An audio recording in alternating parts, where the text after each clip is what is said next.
إن الحمد لله نحمده ونستعينه ونستغفره ونعوذ بالله من شرور أنفسنا ومن سيئات أعمالنا من يهده الله فلا مضل له ومن يضلل فلا هادي له وأشهد أن لا إله إلا الله وحده لا شريك له وأشهد أن محمدا عبده ورسوله أما بعد. Të gjitha falendrimet dhe lavdrimet I takojnë Allahut subhanahu wa ta'ala. Salavatet dhe selame I dërgojnë pejgamberit ton të dashur Muhammedin sallallahu alaihi wasallam, familjes dhe shokëve të tij. Lutim Allahun subhanahu wa ta'ala që të na udhëzoj dhe të na drejtoj në rrugën e tij. Kë udhëzon Allahun nuk ka kush e devion. Dhe këndë devion Allahu nuk ka kush ta udhëzoj. E lutim Allahun e madhruar që na inspiroj në këto ditë të bekuara të Ramazanit që të bëjmë vepra të mira. Të nderuar vëllezër, sot jemi në ditën e 16 të muajit Ramazan të vitit 1447 të Hijretit. Kur ka qenë viti I dytë I Hijretit, në këtë ditë, pejgamberi sallallahu alaihi wasallam arrin në vendin e quajtur Bedr, I cili vend është parafërsisht me rrugët e sodit në 150 kilometra prej Medinës, në drejtim, domethënë në jug perëndim të Medinës. Është 150 kilometra vendi I quajtur Bedr, që tash është qytet, po atëherë ka qenë domethënë një vend I shkret. Dhe aty, siç e dini të gjithë, ka ndodhur betejë më e rëndësishme në historinë islame. Betejë më e rëndësishme në historinë islame, që domethënë është një pikë kthese domethënë në historinë njerëzore. Aty ballafaqohet ushtria e muslimanëve me ushtrinë e mushrikëve, domethënë në ditën 16 të Ramazanit mrin pejgamberi sallallahu alaihi wasallam, pas 3-4 ditëve udhëtim në Medinë, pastaj të nesërmen me 17 Ramazan, sigurisht se nesër domethënë që I bie 17 ndodh betejë. Këtë betejë Allahu subhanahu wa taala e ka quajtur Jaum al-Furqan, dita e cila e boni dallimin. Pra, dita që e boni dallimin. Dita e cila e ndau të vërtetën prej të pavërtetës. Jaum al-taqal jam'an. Në këtë ditë kur u takuan dy ushtrit, ushtria e muslimanëve dhe ushtria e mushrikëve. Këtu në betejën e Bedrit ndodhi një mrekulli. Një grusht njerëzish, 300 e kusur veta, u ballafaqun me një ushtri e cila ishte 3 herë më e madhe në numër, edhe më e armatosur. Para mendoni për shembull, ushtria e mushrikëve I kishin 100 kuaj dhe 700 deve. Ndërsa të muslimanët janë konë vetëm 70 deve dhe 2 kuaj. Mirë po të nderuar vëllezër, normal ndodhi betejë dhe muslimanët fitun. Fitun muslimanët. Po që kjo fitore erdh pas një fitore e tjetër që e kishin arritur muslimanët në shpirtat e tyre, kështu thënë dietarët. Se fitoria e madhe nuk vjen pa e kalu një fitore individuale, një fitore e cila nuk është me shpatë, po është me ndjenja. Fitoria e njerit me nefsin, me fitu vetveten. Nefsi të nderuar vëllezër, egoja e njeriut ose ëndja e tij nuk e do lodhjen, nuk e do mundimin, e do rehatin, e do pushimin, i do knatësi të ndryshme, pa marrë parasysh a lejon, as lejon. Dhe njeriu është në një betejë me vetveten, para se me u ballafaqu me tjetrin i cili, dëshiron me të bëu dam. Te muslimanët ishte formu një shoqëri e cila ishte ku dominonte, një shoqëri ku dominonte, morali i lartë. Në të shoqëri dominonte morali i lartë. Për shembull, prej shembujve, altruizmi. Ju e dini se altruizëm do me thonë me lënë veten keq për mi bo mirë dikujt. Kjo është manaja. Arabisht quhet ithar. Edhe kjo është cilësi e besimtarit. Besimtari nuk shirë, nuk është egoist, veç për veti. Po ka dënjëherë imani të bën që vetën me lënë ndoshta keq, që tjetri vllau yt, me fitu diçka. Pejgamberi sallallahu alaihi wasallam me sahabët gjatë udhimit, pra prej Medine për në Bedër, thash parafarsisht një 3-4 ditë kanë udhëtu, 3 veta janë ndru me një deve ose me një kal, me një atë. 3 veta. Për shembull, pejgamberi sallallahu alaihi wasallam është ndru me Aliun radiallahu anhu dhe me një sahabe tjetër që e ka pas emrin Ebu Lubabe. Edhe kur i vike reni pejgamberit sallallahu alaihi wasallam me zbrit, sa ato njoni hipke, se u dha larg e lodhshme në përshkretin, 2 veta ecshin kam. E kur i vike reni me zbrit pejgamberit sallallahu alaihi wasallam, ata dhe i theshin, ja Rasulallah, ribeti se ne do të hecim këtë pjesën tonë dhe e hecim ne. Pejgamberi sallallahu alaihi wasallam ju thoshte, ju di nuk jeni më të fortë se une, dhe une nuk jam më pak i nevojshëm për sevapë se sa ju di. Edhe unë kam nevojë për sevapë.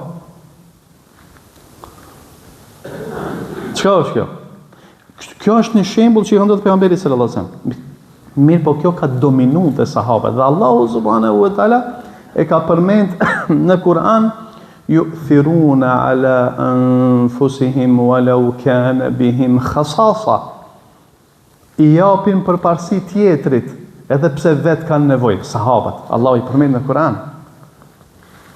I japin përparësi tjetrit, se kur me pas me shpërndon ndihma për shembull. Me pas me shpërndon. Dikush a ka nevojë, s'ka nevojë, nëse bën hujum i pari, merr. Edhe ban vaki e lën dikant që është për një nevojtar. Kjo nuk është cilësi e umetit të Muhamedit sallallahu alaihi wasallam. Duhet me këshill kush ka më shumë nevojë. E sahabët e kanë këshill kush ka më shumë nevojë. Çfarë më thon kjo?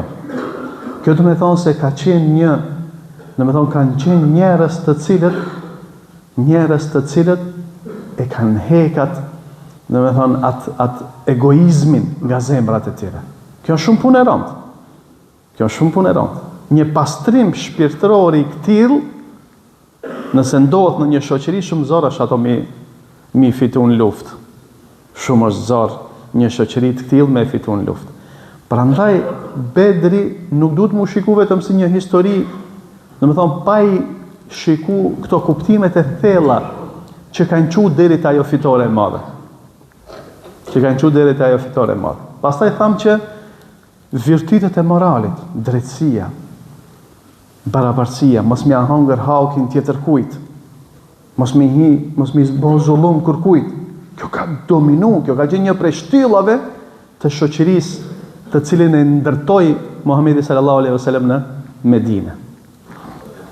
Edhe derisa po i bante për shkak një rast tjetër, derisa i bante safat pejgamberi sallallahu alaihi wasallam i përgatitte, ushtrin para se normal i ka bën safat, i ka rëndit në rreshta pejgamberi sallallahu alaihi wasallam ushtart,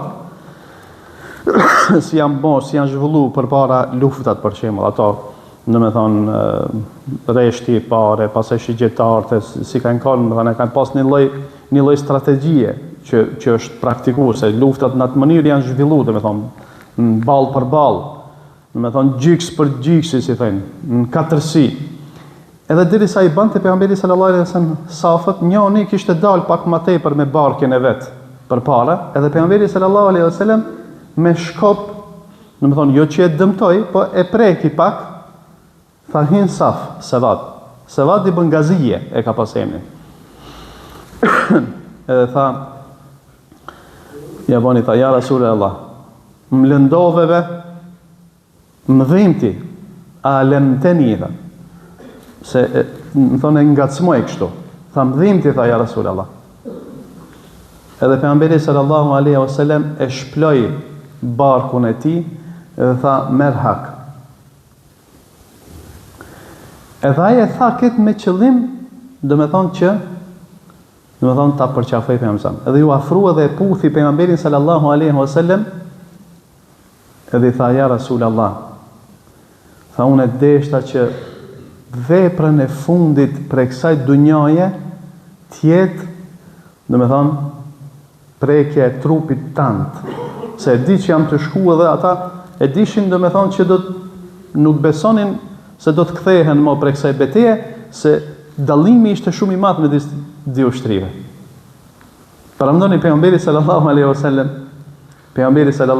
wasallam, i cili ishte komandanti kryesor, më thonë i jep mundësinë një ushtarit thjesht me marr hak. Pastaj tjetra.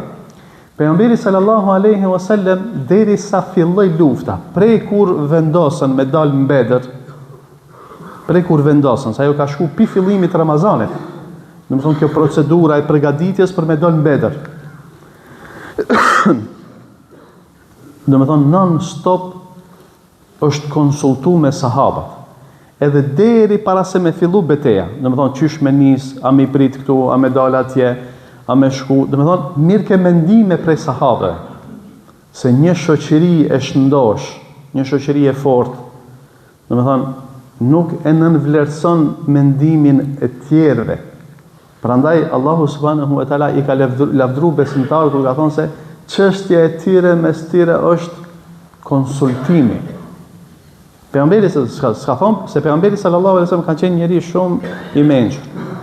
Po plus kësaj ka qenë i dallum se i zgjedhur i Zotit. Ka qenë pejgamberi, ka ardhur shpallja prej qiellit. Po kur një herë nuk e ka nënçmuar ndonjënin prej besimtarëve të rëndomt që me dhon mendimin e tij. Prandaj kur afrohen në Bedër, njëri prej sahabëve i thotë ja Rasulullah, jo këtu ku ki vendosti, mu nal, mu stacionu, por do të shkojmë, do me thonë, ma përpara që uji tjete mas shpinave tona. Ujin ta marim në territorin tonë, që kur të vinë ata, kenë nevoj për uj, mos e kenë ujin para tyre, po ta kenë mas neve që zgudzojnë me shku pana ka përci neve me na ka përci se kemi ndërmend Milan. Edhe pejgamberi sallallahu alajhi wasallam e zhvendos, do me thonë, i zhvendos ushtarët dhe lokacionin, prej ati vend, thonë ka marrë mendim. Që këto shembuj që janë të shumtë edhe të tjerë, që normal në më një hudë besmujna mi përmen krejt, thonë, të regojnë për një triumf që sahabët e kishin bon një herë me vetë vetën për para se me bo me dushmanin ose me bo me mushrikun, të cilët, në me thonë, i kishte mbërthyer, në me thonë, mendje madhësia dhe aroganca për mi zhduk musliman. Se çka tha komandanti mushrikve, edhe subhanallah, me të vërtet, kur e lexojsha, në me thonë, këto fjalë të Ebu Sufjanit, i cili në këtë moment ai ishte ende mushrik, se Ebu Sufjani ka pranuar Islamin në vitin e 8 të Hijretit. Do të thonë shumë 6 vjet mas Bedrit. Në këtë rast ishte komandanti i ushtrisë së mushrikëve. Tha kështu tha kena mu mbledh, e kemi me shku në Bedër, kemi unë munalet, kemi me therë deve, me hangër mishin e devës, edhe kanë me naknu këngëtare, që ato me veti kishin këngëtare, në me thonë ushtria e mushrikëve, me këtë saltanatet, dhe naknojnë 3 ditë e 3 net, edhe dhe bëjmë dhe me këzhurëm të madhe, që ta marin vesht arabë se kush jemi ne. Së tash ishte, në thonë, kishtë arabë që ishin neutral. Ata u nisën me shku, me zhduk pejgamberin sallallahu alajhi wasallam dhe muslimant, të cilët i nënçmonin. A nuk ndodh thashë njëta me muslimant. Më thonë, kur e mbërthen armikun, kur në më thonë, aroganca, edhe mendjemadhësia, i cili mendon se mundet me zhduk muslimanin, kjo është një prej shenjave se ma nuk ka më këtë shkoje. Do me thonë, Allahu subhanahu wa ta'ala deri që këtu e toleron, do me thonë, qafirin, deri që këtu. Do me thonë, kur qohët pesh, edhe të mendoje se krejt mundet me i zhduk, e qatë herë, kjo është një shenjë fuqishme se fundi i ti është afër. Dhe kjo është një shpjegim shumë i mirë i asaj që po ndodh tani, domethënë, e muslimanët në lindjen e mesme. Prandaj, të nderuar vëllezër, Ramazani le të jetë, se në Ramazan fitoret më të mëdha kanë ndodhur në Ramazan. Bedri, çlirimi i Mekës dhe betejë e Kadisijës, edhe çlirimi i Andaluzit. Kadisijës është betejë më e madhe që ka po ushtria e Umerit radhiyallahu anhu me persianët. Këto këtë kanë ndodhur në Ramazan. Mirë pa Allahu subhanahu wa ta'ala nuk ja jep fitoren njerëzve të cilët nuk e kanë pastru shpirtin. Nuk e kanë arrit një fitore me vetveten përpara se me arrit me kundërshtarin. Prandaj ne duhet të punojmë shumë. Jemi në ditët e fundit të Ramazanit, të themi kamet më pak se sa që ka kalu.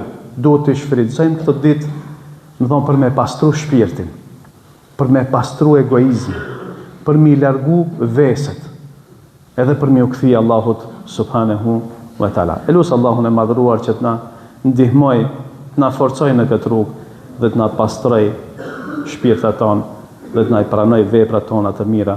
Aqulu qawli hadha wa astaghfirullaha li wa lakum wa li sa'iril mu'minina min kulli dhanbin fastaghfiruhu innahu huwal ghafurur rahim.